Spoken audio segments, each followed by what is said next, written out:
warahmatullahi wabarakatuh. Perkenalkan, nama saya Nining. NIM S.0017P026. Saya mahasiswa Stikes Karya Kesehatan Kendari. Di sini saya akan menjelaskan materi saya yang berjudul trauma kavitis atau cedera kepala. Adapun definisi cedera kepala adalah suatu gangguan traumatik dan fungsi otak yang disertai atau tanpa disertai pendarahan interstital dalam substansi otak tanpa diikuti terputusnya konstitusi otak menurut Nasir Ners Kesehatan dan Sukarta 2012. Adapun etiologi penyebab cedera terbagi atas dua. Cedera tertutup yaitu pertama kecelakaan lalu lintas, yang kedua benturan pada kepala, ketiga jatuh dari ketinggian dengan dua kaki, yang keempat menyelam di tempat yang dalam, yang kelima olahraga keras, yang keenam anak dengan ketergantungan. Yang kedua, cedera terbuka. Yang cedera terbuka yaitu peluru atau pisau, kompresi penetrasi baik oleh benda tajam, benda tumpul, peluru, dan ledakan panas. Akibat cedera ini berupa memar, luka jaringan lunak, cedera muskeletal, dan kerusakan organ. Patofisiologi cedera kepala terbuka menekankan patogen lingkungan memiliki akses langsung ke otak. Patogen ini dapat menyebabkan peradangan pada otak. Cedera juga dapat menyebabkan pendarahan.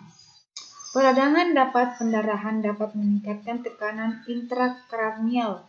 Akibat pendarahan intrakranial menyebabkan sakit kepala hebat dan menekan pusat refleks muntah di medula yang mengakibatkan terjadinya muntah proyektil sehingga tidak terjadi keseimbangan antara intake dan output. Selain itu, peningkatan TIC juga dapat menyebabkan terjadinya penurunan kesadaran dan aliran darah otak menurun.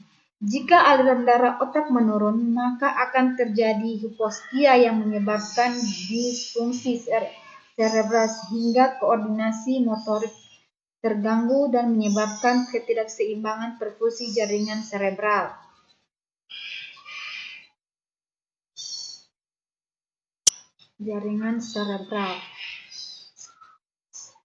Adapun manifestasi klinisnya, gejala yang dialami penderita cedera kepala berbeda-beda sesuai dengan keparahan kondisi.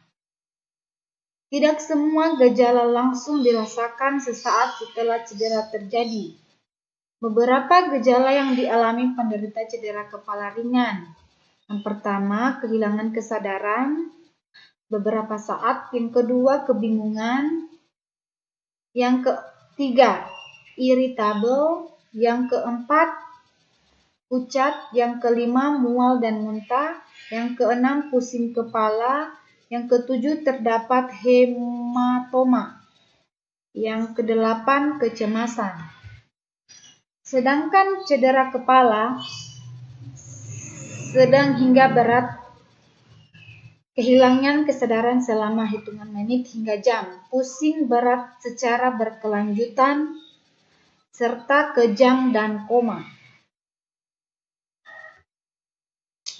Adapun pemeriksaan penunjang cedera kepala yang pertama, foto polos kepala, yang kedua CT scan, yang ketiga magnetic resonance imaging atau MRI, yang keempat X-ray, yang kelima BGA atau blood gas analysis, yang keenam kadar elektrolit. Adapun komplikasinya yang pertama, penurunan kesadaran seperti penurunan kesadaran hingga koma, kematian sel otak. Yang kedua, kejang-kejang berulang, kerusakan saraf yang dapat memicu masalah lainnya seperti kelumpuhan otak, wajah, penglihatan ganda hingga kehilangan kemampuan melihat. Gangguan berbicara, afisia, sulit menelan dan kerusakan pada indera penciuman. Yang keempat, kerusakan pembuluh darah yang berpotensi memicu stroke. Yang kelima, infeksi akibat bakteri yang masuk di antara luka atau tulang yang patah. Jika tidak diobati, kondisi ini dapat menyerang sistem saraf.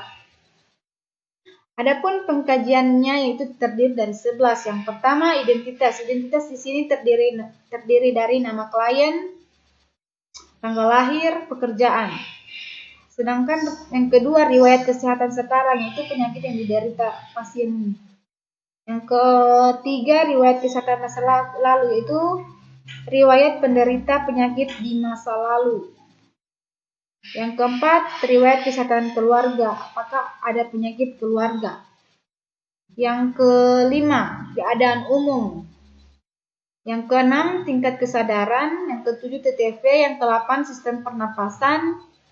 Yang ke-9, sistem kardiovaskuler. Yang ke-10, sistem perkemian. Yang ke-11, sistem pernapasan. Adapun diagnosa di sini yang sangat ada 3. Yang pertama, nyeri akut berhubungan dengan agen pencedera.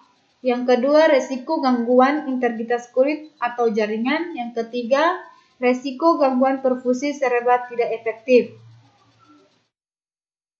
Baiklah, itu saja materi yang sempat saya bawakan. Jika ada kesalahan kata, mohon dimaafkan. Wabillahi taufiq wal hidayah. Wassalamualaikum warahmatullahi wabarakatuh.